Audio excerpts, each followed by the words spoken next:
Bonjour les amis, je vais vous parler aujourd'hui des pensions alimentaires.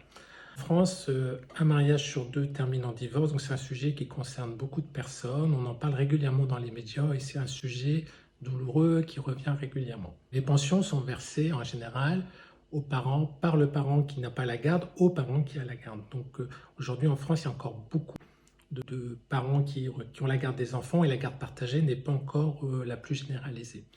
Alors le souci qu'on a, c'est que beaucoup de parents sont des mauvais payeurs. Ça reste un moyen de pression et de conflit entre les parents.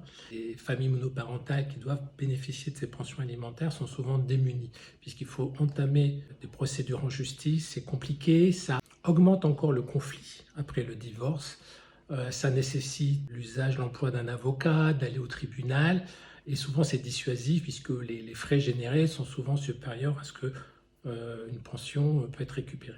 Donc ça, c'est le premier phénomène qui fait que souvent, le parent qui a besoin de cette pension ne l'obtient pas.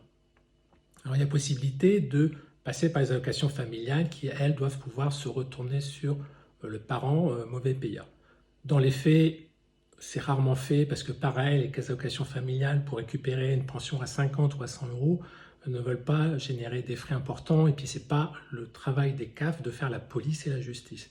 Donc en général, il y a très peu de poursuites contre les parents mauvais payeurs.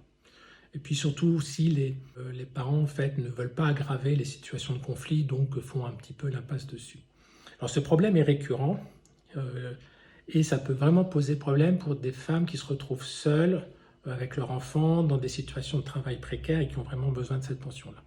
Alors comment résoudre le problème? Pour moi, il y a une solution qui est très simple, c'est qu'aujourd'hui on a l'impôt à la source, c'est-à-dire que les impôts connaissent les revenus des deux parents et ont la capacité de prélever directement sur les salaires ou les comptes en banque, possibilité que n'a pas la CAF, et ils pourraient très rapidement, sur barème défini par une loi, aller prendre au parent qui doit payer et donner au parent qui en a besoin. Donc ça, ce serait très simple, il n'y aurait plus d'avocats, il n'y aurait plus de juges, il n'y aurait plus de procédures contentieuses, ce seraient des critères simples et efficaces, et les impôts ont toute la capacité, ces 3 lignes de programme mettent dans le programme informatique du traitement du prélèvement d'impôts à la source pour gérer ce système-là.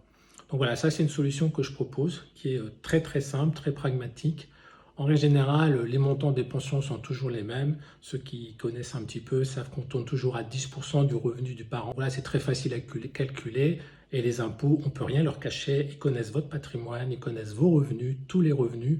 Alors qu'une procédure au JAF, c'est le parent qui fait la demande, l'action en justice, qui doit prouver les faits. Donc c'est compliqué, on peut toujours dissimuler des revenus, etc.